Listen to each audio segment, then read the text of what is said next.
got to the room like I was bleeding from everywhere. My leg, I couldn't walk. He got the car like, come on. And it was like, I didn't know what else I could do. Wasn't nobody outside to help me or nothing. Wasn't none. When he had to took the phones, he had me. So I went in the room. And I was just sitting there bleeding and looked in the mirror and started crying. He was like, man, take that shit off. I want to fuck. I just want to say thank you for just coming on the show and taking your time out just to allow people just to hear your story. I really appreciate you for just giving us like your vulnerable moment in your life. So you could just start by what you was doing, what was going on before the incident happened. So it was New Year's Eve of 2015, and we had been married for 2 years. 2 years, and we were celebrating our 2-year anniversary, and we was outside. We went out to eat, and we looked good. We had put our clothes on. We went somewhere to a nice restaurant, had us some good food, and then we ended up like going. I think we took pictures that day. We was outside, and it was time to celebrate the new year coming in. So, him being older than me, it's like we do things differently. I wanted to go my way. You know, he older. They like to get drunk and talk and play cards and stuff. I wanted to get drunk and dance. So we left him. So me and our mutual friend, Free Rick, he was with us. We was outside. We was in the Benz. And girl, we was outside. We ran every light that night. We had so much fun. We was feeling good. It was finna be a new year. And that was actually my last year with my homie. He gone in jail. He got a lot of time for him, but we had fun that night. It was me, him, my little cousin, and her friend. And we went out to our people's house. And when we got over there, we was dancing. We was having fun, but we was bringing the new year in. We was around a lot of people that, we was used to our crowd. So it was things that went on. My homie ended up knocking somebody out, and I'm dancing all on top of the table. I'm a vibe. So I like to have fun. So I'm dancing. I had a little feather dress on with the feathers, so I'm all over the place. And it just, it got wild that night. So I guess they called him, like, oh, she drunk, come get her. So when he came and got me, I remember us arguing all the way to the car. And cause I probably didn't want to go in the house. Like, he wanted to go in the house. I'm ready to go in the house. It's lit. New Year's. Like, Happy New Year. Like, and we should be celebrating together like you supposed to cheat, but he wasn't trying to hear none of that. He drunk, I'm drunk. One thing led to another. Next thing I know, he started fighting me. And when he started fighting me, I was trying to jump out the car while I was moving. But he started driving real fast, real crazy. Like, I'll never forget, like, he jumped on the E-way doing 100, like he was finna kill us. And then he jumped off at Manhattan, but he was beating me as he was driving fast like that. It was so crazy how he was doing. He beat me before we got on the E-way. Then got on the E-way, he was swinging, he had drive. I was just like, felt like, how could I get up out of here? Like, how I'm finna make it up out of here alive? Because he was losing it. And when we jumped off at Manhattan, we seen some people, like some white people, or white men, some girls, and they was standing right there. And I tried to jump out the car, like, help me. And as I'm trying to jump out the car, he jumped out the car. And he was trying to pull off while I'm trying to jump out the car, so I couldn't jump out the car. Then he fell, jumped out, ran over there. The man, like, leave her alone. Leave her alone. He scared the man. He didn't holler at the man, shut the fuck up, get the fuck out of my business, like, cussing at the man, going crazy. And scared the people. They scared now. And now I'm trying to jump out the car. He done slammed my leg in the door. I no longer had no more fight left in me. I couldn't run. I couldn't walk. My eye was black. My mouth was bleeding. I was helpless, and I had kind of like felt defeated. He started fighting me some more. Went up to the hotel where we had it decorated. I had it decorated so pretty, rose petals everywhere, candles lit, balloons. Like, I used to really like show him that I appreciate him and love him for the things that he did do good, but it's like, I don't know, maybe it wasn't never enough, because we got to the room like I was bleeding from everywhere. My leg, I couldn't walk. He got the car like, come on. And it was like, I didn't know what else I could do. wasn't nobody outside to help me or nothing. Wasn't none. When he had to took the phones, he had me. So I went in the room and I was just sitting there bleeding and looked in the mirror and started crying.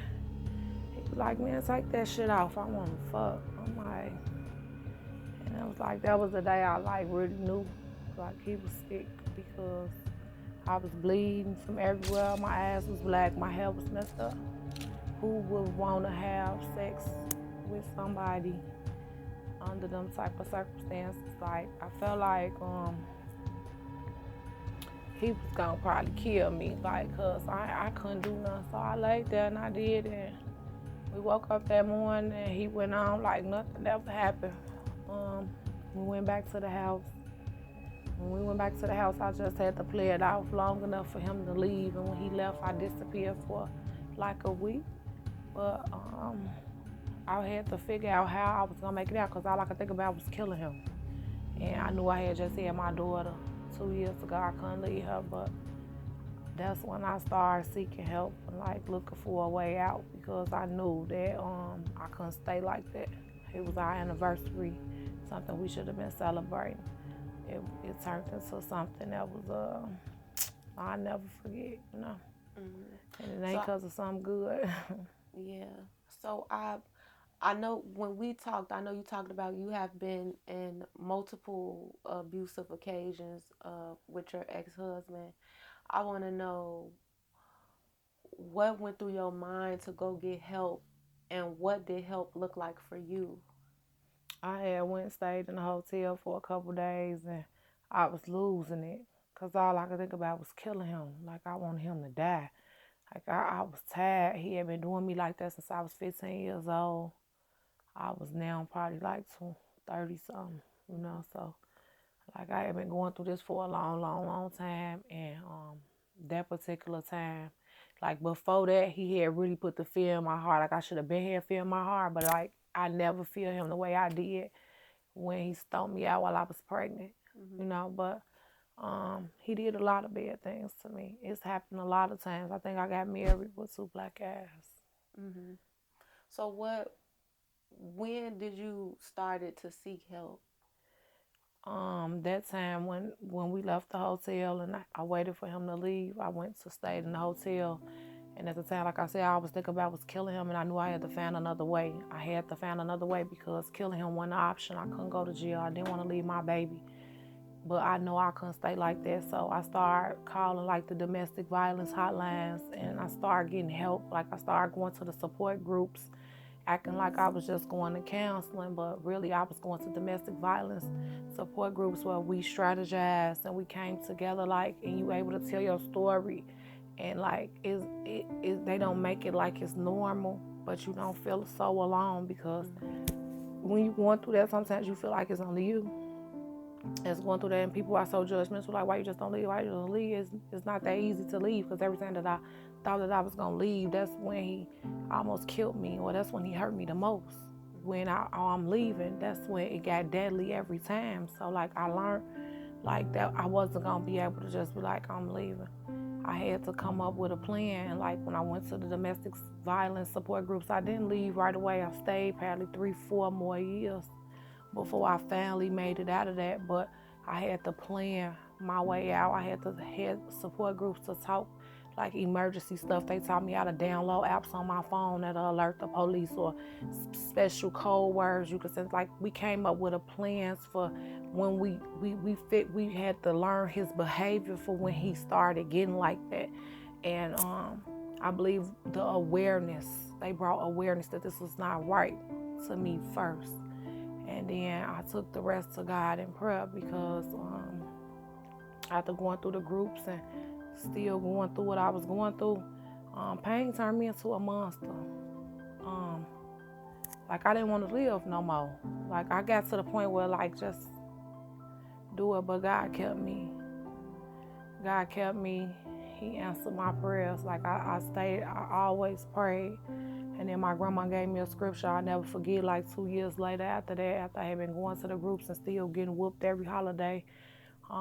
Every time he got drunk, he was beating on me. It could be for nothing. Why you looking at me like that? Why you looking at him? Or somebody try to talk to me, he'll want to Like, he was just a crash out, and he was 8 years older than me. So he didn't like for people to love me and stuff or something. I don't know, but it was just like it was.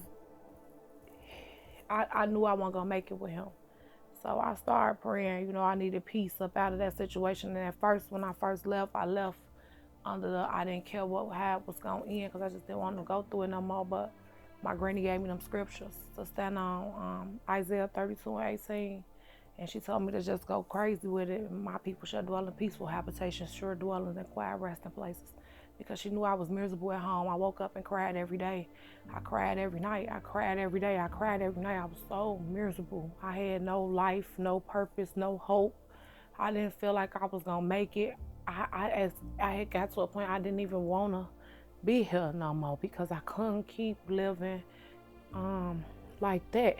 So my grandma knew that because I was calling her every day and she gave me them scriptures. And probably like not even 90 days later, they called me. Help started coming. God started sending them angels one by one, one by one.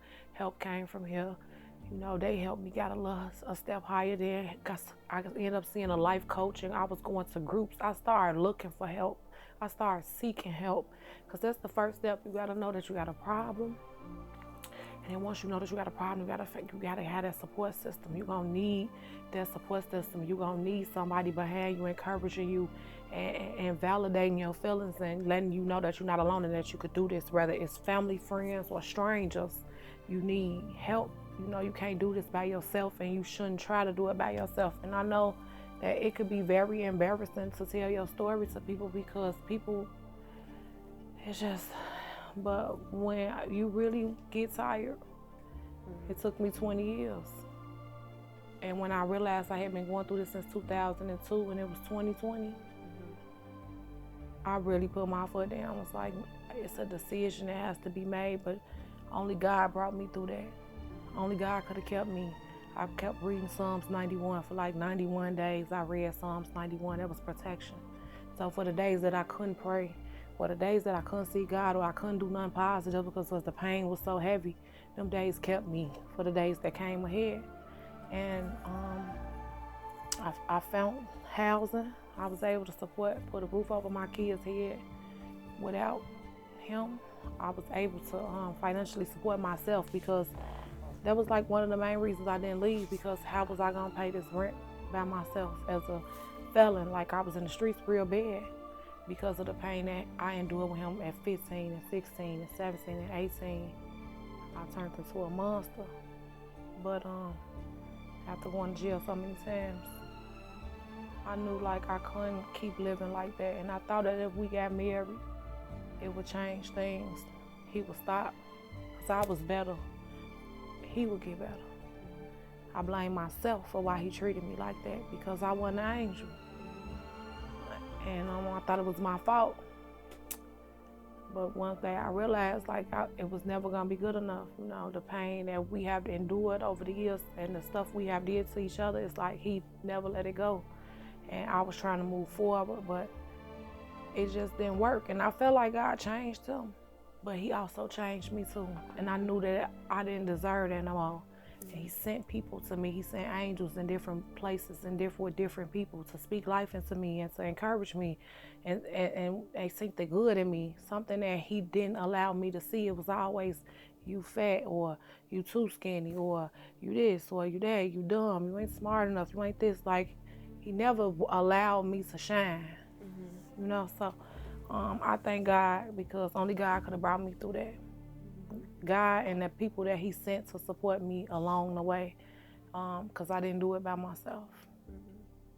Well, baby, you shining now. For real. You shining now. Thank you. I really don't even have too much to say. It's just really time. Let's get into this book because you got a lot of $1 million stories. We're going to speak that into existence. Amen.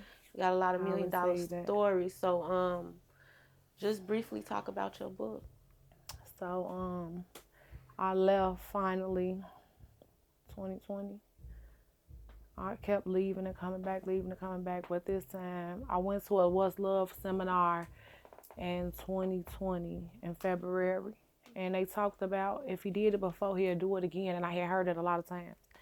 But this particular assignment stood out to me. He had just did everything so beautiful for me on Valentine's Day. Rose petals to the floor, Louis.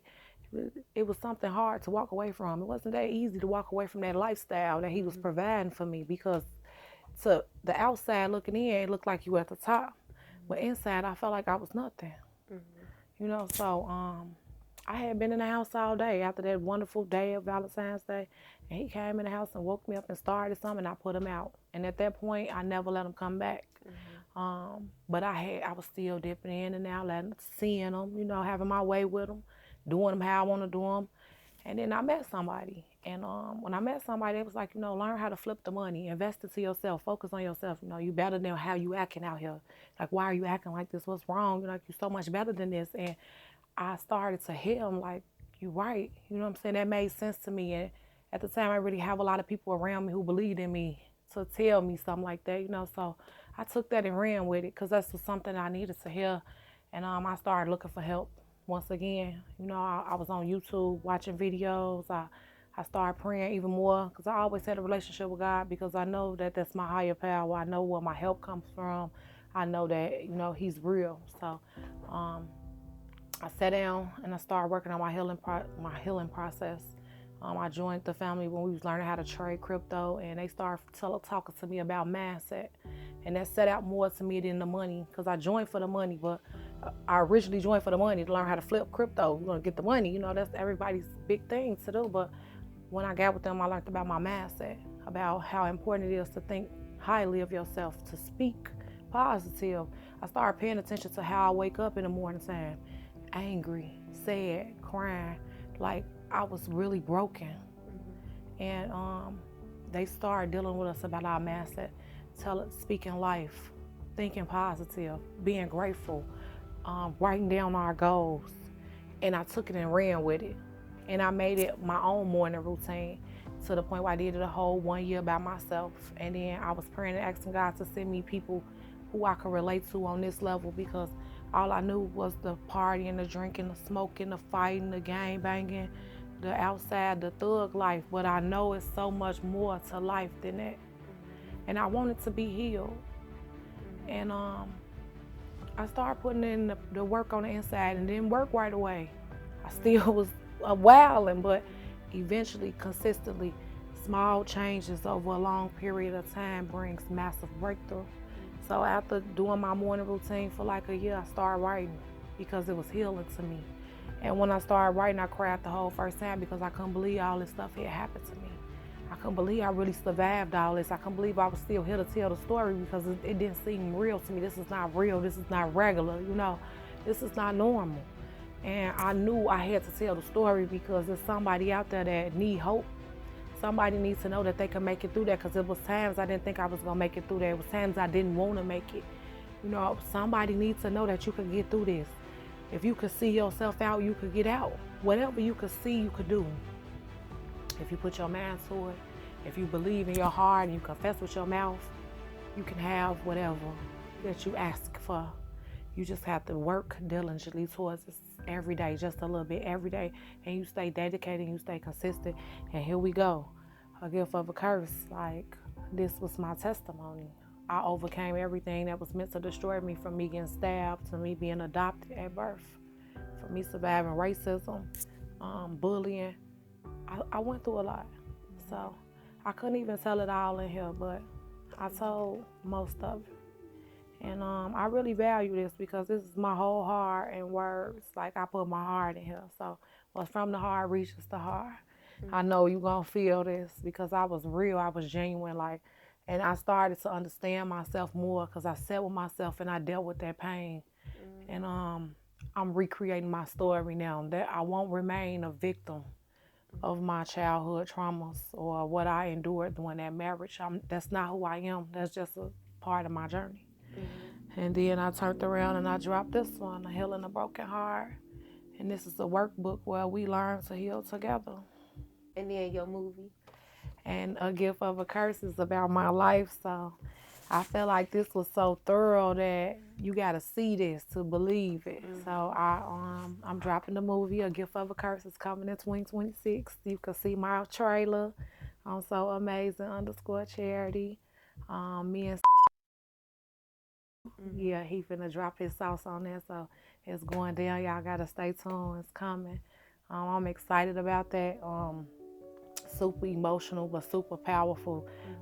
To take my pain and turn it into power, and to encourage and inspire people that you can make it out, and then to look within, find yourself. A man, like I always thought that I needed him to be somebody. He was taking care of me. He was putting me in the Benz. He had me in the BMWs. He had me in this. He had me in that. But I felt like nothing. It's somebody that's special on the inside of you. And when you remove all the distractions, and you will be able to find that person in you. It took for me to lose everything to win again. And it was hard at first to go from everything to nothing. It was hard. It was real, real, real hard. But with God, nothing is impossible. My faith and my hope for a better tomorrow has kept me here because I believe. When I speak, when I was weak, I kept saying I was strong. And so one day I was really strong. When I didn't feel beautiful. Like people be like, "Oh, she's so beautiful." I didn't feel like that. You don't know how I feel to wake up and look in the mirror every day and your eyes black. Like that, I didn't have confidence. I didn't have high self-esteem. I didn't have none of that because deep down I felt like I was nothing. But on the outside, I never let people say that. I always wore my confidence as my character. But deep down, I was really, really broken. And you had to know where I was at to understand why I'm so grateful for where I'm at right now. Well, I want to thank you so much for telling your story on this show once again. It's amazing that you was able to write a book. It's amazing you got your workbook. It's amazing that you starting on your movie. It's amazing that you went through your healing journey. Like you went through your healing journey and you made it happen. 5 and you keep years making now. it happen. Yes, For thank sure. you. So thank you once again for coming on the show, and thank you. I'm looking forward to seeing your journey as you continue to heal. Thank you so much. And if you guys are interested in supporting the gift of a curse or checking out the Healing a Broken Heart, where we are going to heal the trenches together, you could go on my website, authorcharitydone.org. I offer healing and mindset coaching. I'm also a motivational speaker. If you want somebody to come out and give some encouraging words or just tell a story or purchase the books, yeah, stay tuned to check that out.